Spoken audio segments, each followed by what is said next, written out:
जी हाँ, अगर हम बात करें पीडियाट्रिक अस्थमा की तो पेरेंट्स जो होते हैं इनका बहुत ज़्यादा मेन रोल होता है। लेकिन पीडियाट्रिक अस्थमा जितना ही क्रॉनिक है उसे उतने ही तरीके से कंट्रोल भी किया जा सकता है अगर आप इस बीमारी को समझ जाएं।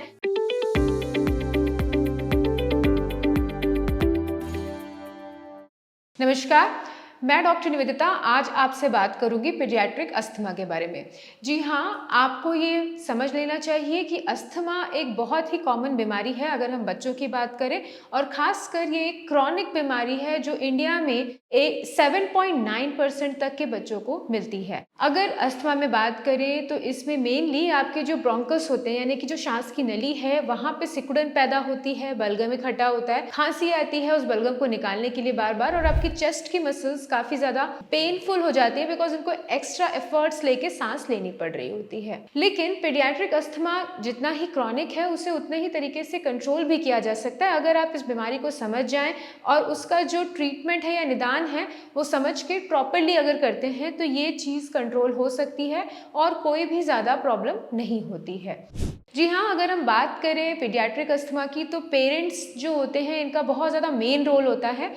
बच्चों को समझने में उनको जितनी भी परेशानी हो रही होती है उससे ज़्यादा बच्चे के पेरेंट्स जो होते हैं वो परेशान होते हैं। लेकिन वहीं पे केयर गिवर्स और पेरेंट्स का बहुत बड़ा रोल भी होता है किसी भी बीमारी को ठीक करने में या अच्छा रिजल्ट दिलवाने में। तो बहुत ज़्यादा इंपॉर्टेंट है कि आप किसी भी बीमारी को समझ जाएं। तो आज इस वीडियो में मैं डिस्कस करूंगी कि क्या कारण है जिससे अस्थमा होता है और उसमें हम क्या उसमें ट्रीटमेंट कर सकते हैं।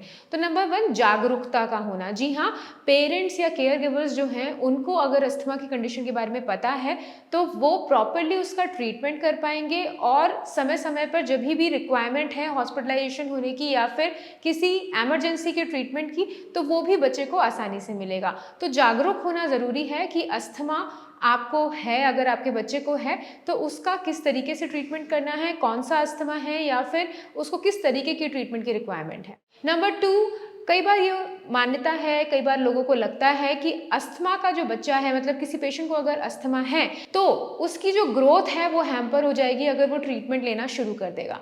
तो ये एक मिथ है, यानी कि ये एक आपको फॉल्स अलार्म है। आपको ये लग रहा है कि अगर बच्चे की ग्रोथ होनी बंद हो जाएगी अगर अस्थमा का पेशेंट बन जाएगा वो, तो ऐसा कुछ भी नहीं है। और इसी वजह से कई पेरेंट्स इस चीज़ को छुपाते हैं कि मेरे बच्चे को अस्थमा है, ये मेरे बच्चे को सांस को लेने की कोई तकलीफ है। तो आपको ये समझ लेना चाहिए कि अगर प्रॉपर ट्रीटमेंट मिलेगा, बच्चे के पूरे शरीर में प्रॉपरली ऑक्सीजन ट्रैवल करेगी तो ग्रोथ भी अच्छी ही होगी। तो कभी भी आप इस चीज़ को उससे रिलेट ना करें और जब भी रिक्वायर्ड हो अस्थमा को पहचानें और उसका ट्रीटमेंट करें। नंबर 3, ये इंपॉर्टेंट है कि अस्थमा से जुड़े हुए कई सारे और भी डिजीजेस होते हैं, तो हम कई बार डिफरेंशियल डायग्नोसिस नहीं कर पाते, इसीलिए प्रॉपर ट्रीटमेंट नहीं होता और इसीलिए प्रॉपर रिजल्ट्स भी नहीं मिलते। यानी कि सांस की दिक्कत होना ज़रूरी नहीं है सिर्फ अस्थमा में मिले, ये आपको साइनसाइटिस में, ब्रोंकाइटिस में, आपको राइनाइटिस में या फिर GERD जिसको हम बोलते हैं गैस्ट्रो इजोफेजियल रिफ्लेक्स उसमें मिल सकती है आपको। या फिर अगर हम और भी एसिडिटी से रिलेटेड या इनडाइजेशन से रिलेटेड कोई इश्यूज देखें तो उसमें भी सांस से रिलेटेड तकलीफ मिलती है और साथ ही साथ अस्थमा में भी तो मिलती ही है। तो आपको ये समझ लेना चाहिए कि प्रॉब्लम क्या है, उसकी डिफरेंशियल डायग्नोसिस करनी चाहिए और उसका ट्रीटमेंट उसके अकॉर्डिंगली करना चाहिए। एंड फोर्थ मोस्ट इंपॉर्टेंट कि जो भी टेस्ट आपको बताए जाते हैं अस्थमा की डिफरेंशियल डायग्नोसिस के लिए, चाहे वो ब्लड टेस्ट हो जैसे कि CBC विद ESR हो, IgE हो, या फिर कोई फूंक मारने वाले टेस्ट जैसे कि स्पायरोमेट्री हो या कोई चेस्ट एक्सरे हो, HRCT हो, ये सारे टेस्ट इंपॉर्टेंट होते हैं किसी भी डिजीज को पहचानने में और उसका ट्रीटमेंट करवाने में। तो अगर आपको कोई ट्रीटमेंट सजेस्ट किया गया है, कोई टेस्ट सजेस्ट किया गया है तो वो ज़रूर करवाएं ताकि आपके बच्चे को प्रॉपर ट्रीटमेंट मिल पाए। तो जी हाँ, जैसे मैंने आपको बताया पीडियाट्रिक अस्थमा जो होता है वो बेसिकली उसको ट्रीट करने में और उसकी जो कॉम्प्लेक्सिटीज़ हैं उसको कम करने में या ना बढ़ने देने में पेरेंट्स का और केयर गिवर्स का बहुत ही ज़्यादा इंपॉर्टेंट रोल होता है।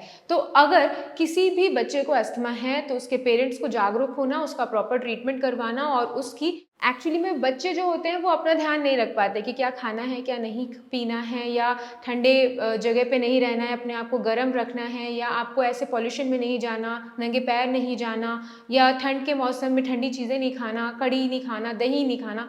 तो ये सारी चीज़ें पेरेंट्स ही ध्यान रख सकते हैं। जब तक आपको प्रॉब्लम का पता नहीं होगा, आप उसका प्रॉपर ट्रीटमेंट नहीं कर पाएंगे और बच्चा परेशान ही रहेगा और साथ ही साथ एज अ पेरेंट आप भी परेशान रहेंगे। तो आपकी जो भूमिका है वो एक बच्चे के लिए बहुत ज़्यादा, अगर बच्चा अस्थमा से रिलेटेड है, अस्थमा से ग्रस्त है, तो आपका रोल बहुत ज़्यादा इंपॉर्टेंट है। तो इस चीज़ को समझने की कोशिश करें और अपने बच्चे को ट्रीटमेंट दिलवाएं। जी हाँ, अगर किसी भी तरीके की क्वेरी या प्रश्न आपके दिमाग में अस्थमा से रिलेटेड है तो आप हमें कमेंट सेक्शन में कमेंट करके या दिए हुए नंबर्स पे कॉल करके भी जानकारी प्राप्त कर सकते हैं। मैं और मेरी टीम पूरी तरीके से कोशिश करेगी आपकी हेल्प करने की। नमस्कार।